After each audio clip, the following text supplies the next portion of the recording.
In this video, I'm going to be buying Section 8 rental properties in Cleveland, Ohio. I have bought over 650 rental properties in the last 10 years, and in this video, I want to break down how I find, analyze, and purchase these rental properties completely virtually from my laptop. Let's get into it. All right, so the first step for me is always going to be going to Zillow. Once I'm in Zillow, I'm just going to type in here, Cleveland, Ohio, and I'm going to walk you guys through kind of step by step what I look for. So once we're in here, we kind of want to figure out where in Cleveland do we want to invest, right? Do we want to invest in Cleveland proper? Typically, I just remove this boundary. And then what kind of filters do we want to add, right? So we got 2,411 properties here to explore. And obviously, if you zoom out, there's tons of other areas of, around Cleveland, Ohio. We have Akron, Ohio. We have Youngstown, Ohio, right, which has some very cheap properties. We have up here, we have like even higher north Ohio. We can go to the west side as well and look at different cities over here, right? So you kind of want to figure out where you want to invest. And my recommendation on this, first I'll add in some filters here so that narrows down the inventory. So let's do that first. So I want to be below $100,000 purchase price. I want to be just 3-bedroom, 1 bath. Let's just look there to start. And I want to be single family home. So boom. That narrows down a lot of the inventory, right? We're down to 575 results. You see now, if I zoom out, we have Youngstown, Ohio, Akron, Ohio, Canton, Ohio, and Cleveland, Ohio, okay? Now, Antoine, which one would you choose? So for me, it's all about the team on the ground. And the smaller the market is, take out your notepad, the smaller the market is, the harder it's going to be to find great property management companies. So I always want to look for and I always want to find great property management companies. And those property managers are not managing and don't have large management companies in Canton, Ohio, Youngstown, Ohio, but they will be in Cleveland, Ohio, because there's thousands and thousands and thousands of listings. So my recommendation, if you're first starting off, is to invest in a city that is like a Cleveland, Ohio, that has a larger population, and don't invest in an Akron, Ohio, or a Youngstown, Ohio, because those markets are not going to have great teams on the ground. As you start to grow and as you start to scale, that is totally fine if you want to start buying properties in those smaller submarkets because you have more experience. But when you're first starting out, I would not recommend doing so. You want to invest in a large market where you have a large property management company that can take care of your houses for you. So with those filters, we can kind of zoom in here and we can figure out where in Cleveland we want to invest. Okay. So just FYI, Cleveland, Ohio, since I know it well, I've been investing here for 10 years. This whole area right here, South Collinwood, East Cleveland, you want to run for the hills. I would not be investing or buying any kind of properties in this pocket. Okay. So we want to remove that from our search. Down here, we have the Lee Miles area. For me, you want to be as close to Lee Road. This is Lee Road right here. You want to be as close to Lee Road as possible, to the right-hand side of Lee Road. You do not want to go into this direction, okay? You don't want to go to 131st over here. You want to stay to the right of Lee Road. Now, a couple of my favorite areas to invest in is called Maple Heights and Garfield Heights. These two have been amazing pockets for me. We might need to increase our purchase price here to 150 to get some inventory. Boom, there we go. So maybe in this market, we want to look at $150,000 and below. So Maple Heights and Garfield Heights are two great markets that I would highly recommend investing in. We're going to be able to buy these properties for $100,000 to $150,000, get tenants in them for $1,300, $1,400, and be cash flowing pretty great. Okay. So those are some neighborhoods on the east side of Cleveland, Ohio. Now going over to the west side, there's a couple neighborhoods and a couple pockets that I do like. I like Old Brooklyn. Brooklyn Center gets kind of weird. Clark Fulton, you want to stay away from. And then over here in West Boulevard, I used to make a lot of money over here doing all these deals over here in West Boulevard. Very nice. If you keep going down Bel Air, Peritas, this is really nice too. And then we're going into Cam's Corner and kind of near the airport, which is going to get a little bit out of our price range.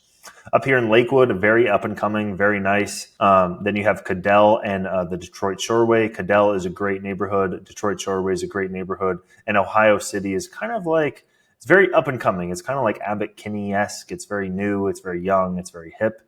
And then here is downtown, which also is really nice. There's a ton of stuff down here on the flats and stuff like that is super nice, but we're not really going to be ever buying these single family houses in downtown. We're most of the time going to be in the suburbs. Okay, so that's kind of a lay of land of Cleveland, Ohio. Now, again, a lot of people start to look at like Akron, Ohio, or these smaller cities. You can see Akron, Ohio has a ton of inventory. I don't know Akron, Ohio that well because I've never found a great property management company in Akron, Ohio. If you want to go ahead and do that and try to do that and try to research that, by all means, go ahead. But my recommendation when you're first starting out in Cleveland, Ohio, and the greater surrounding areas is to stick to larger cities, and then you can scale up from there. So another area that I forgot to mention is called North Collinwood. Very up and coming, very hipster, very young crowd. And then as you get into Euclid, Euclid is great. They have a great, you're along the lake here, and there's tons of nice restaurants here as well that are amazing. Tons of parks. There's a whole like lakefront kind of walkway that they've implemented. So all this kind of area is really, really good as well. You just don't want to go south of this 90 freeway. Okay. So that's kind of the lay of the land. And if you watch some of my other videos, you will know one of my secrets to, buying Section 8 rentals is coming down here and typing in Section 8. Now, let's see how many that gives us in Cleveland and where those properties are. So they're in East Cleveland. We got some down here in Lee Miles. We have one east of Lee, so that's good. We should analyze that deal. Maple Heights, we got some, so let's take a look at those.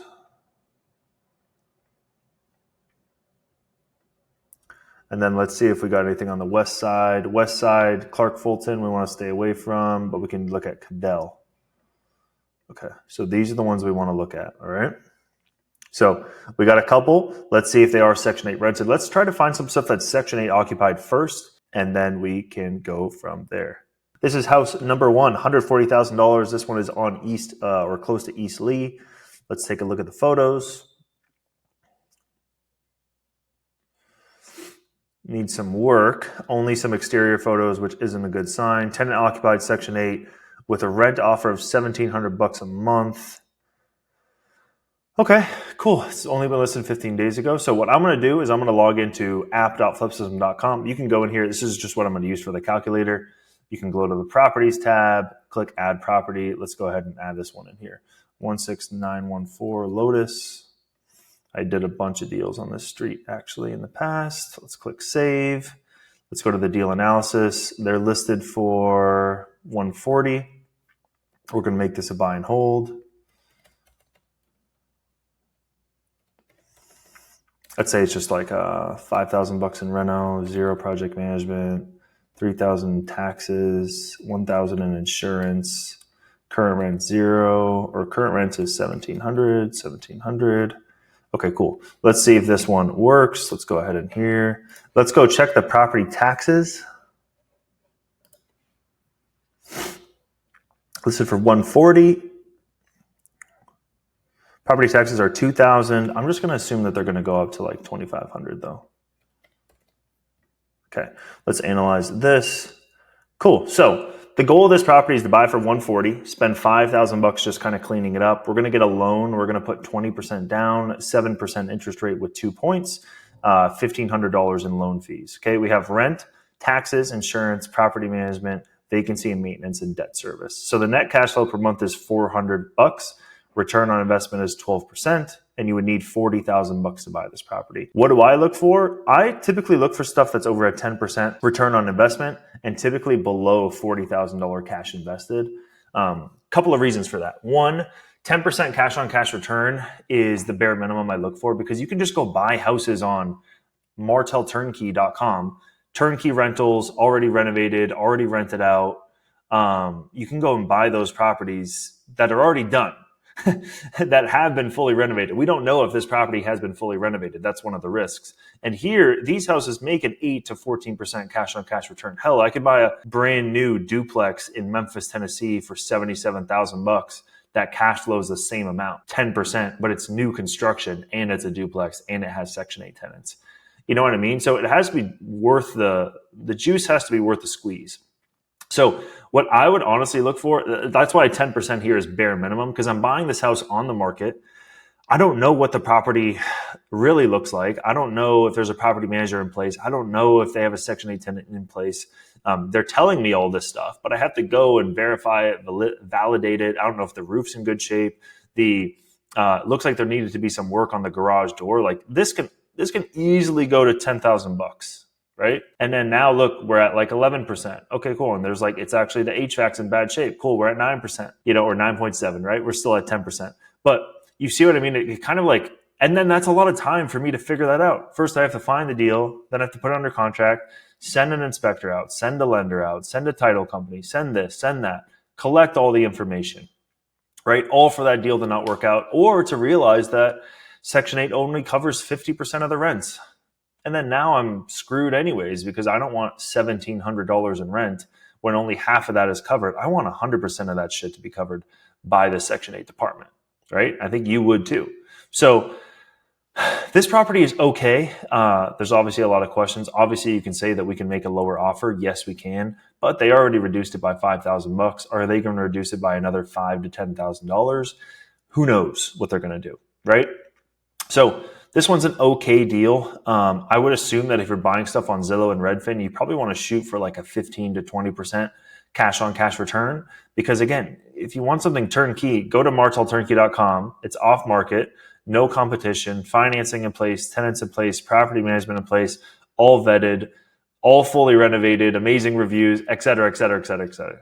So there's a lot more reasons to go with the Martel turnkey model if you want to. And again, this is not trying to be a sales pitch by any means. I'm just showing you what the market is. Like, I would rather buy a turnkey rental at 10% and take very little risk buying something off market by a company that's trusted than buying something on Zillow and Redfin and Trulia that I have to go through that validation process. You know what I mean? So that's Lotus. Let's go on to the next one.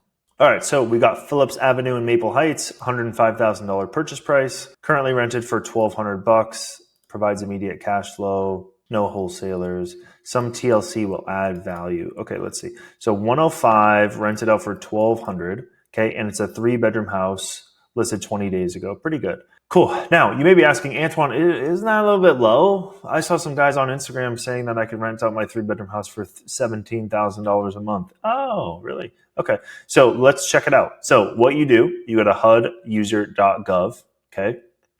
You can go to 2025. Let's go figure it out. So we're going to go to Ohio. Then we're going to go to Cuyahoga. That's Cleveland, okay? And then we got the zip code 44137. Okay, 44137 for a 3-bed, which will be the second to last column. 44137. We can rent this out for $1,900. $1,900. Okay. Typically, that's going to be the maximum that they will pay. So typically, what I've seen has been, 1920 times 70%. That's kind of what I have seen has been here, like 70 to 80% has kind of been what I've seen as like a good rental kind of range to rent the property out. So we're looking at $1,300 to $1,500. So let's just call it $1,400. Okay.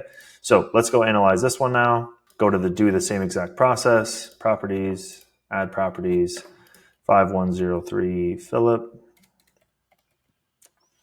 Maple Heights, save, analysis, buy and hold, 105, rent it out for $1,200.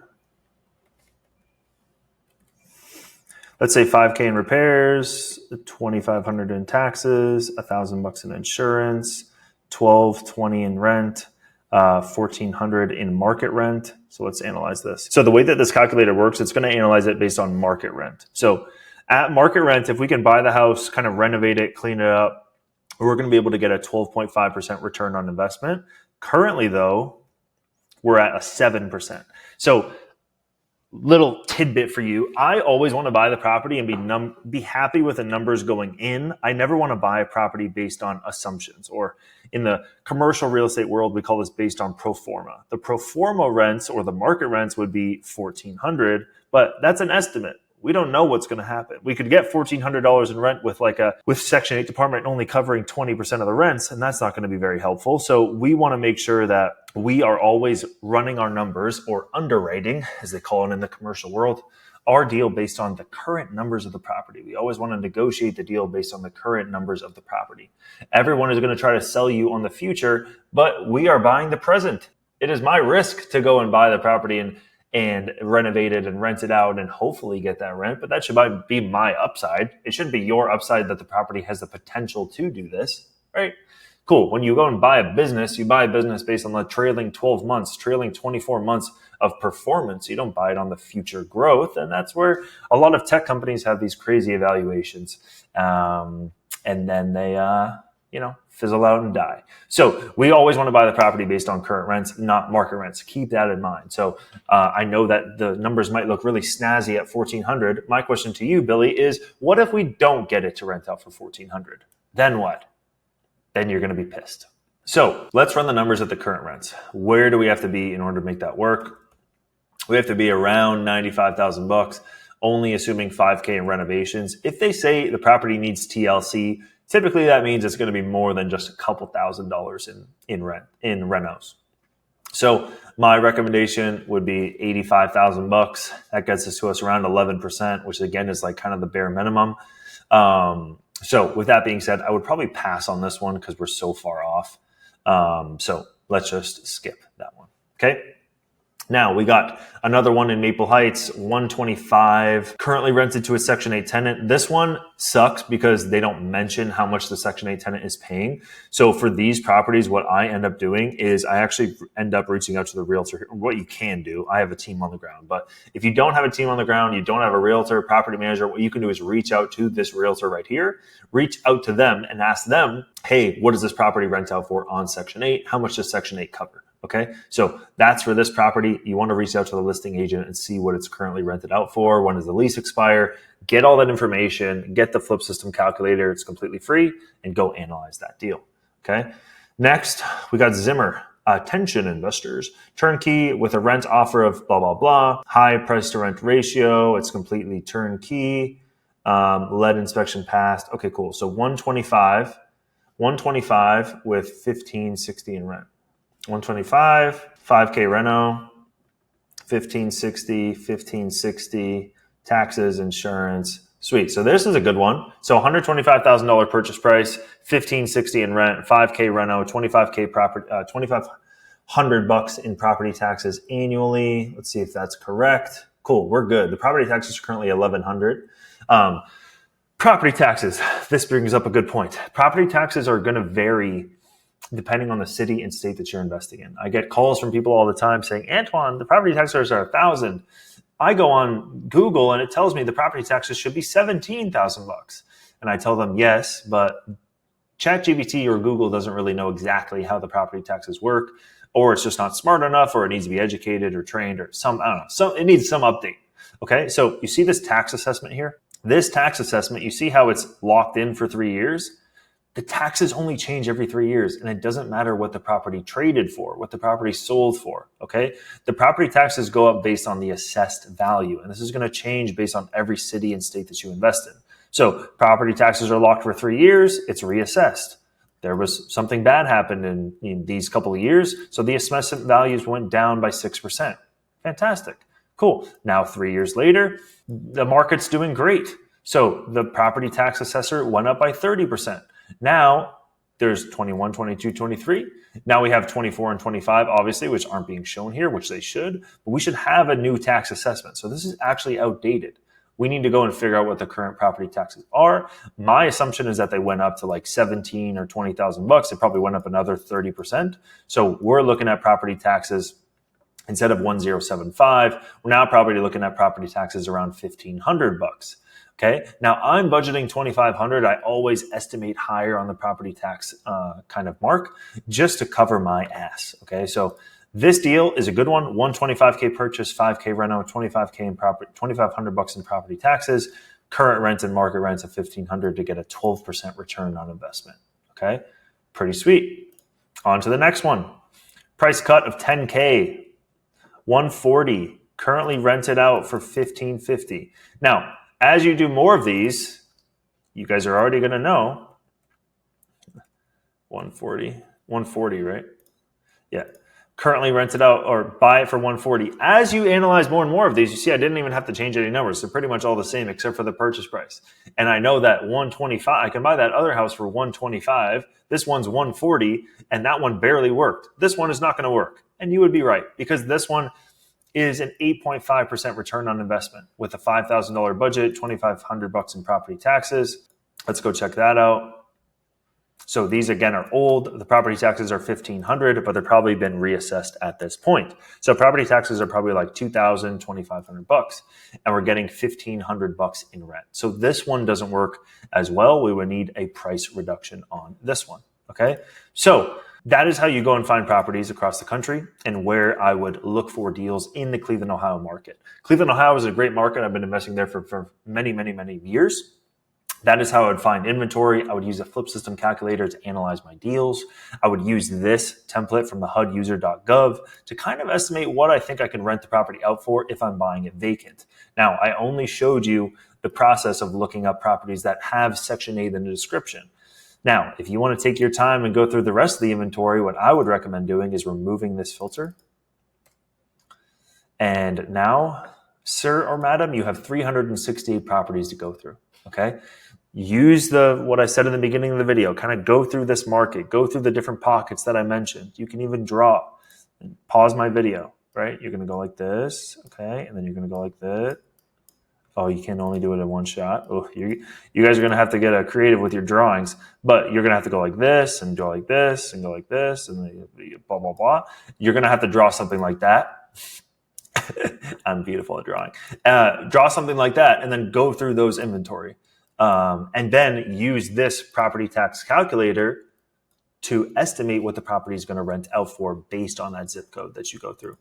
Go ahead and get the Flip System app. It's completely free website. You can use this to calculate all of your properties. There's even some free properties in here that you can go and analyze as well in the marketplace. And if you're looking for something that's just turnkey, and you don't want to go out there and look for inventory on your own, go ahead and come to martelturnkey.com. We have Section 8 rentals for sale, all these with a red dot, tenant occupied, fully renovated, Section 8 tenants in place. Go ahead to this website and book a call with us. Thanks for staying till the end of the video. If you want more free content just like this, like and subscribe and check out my free course.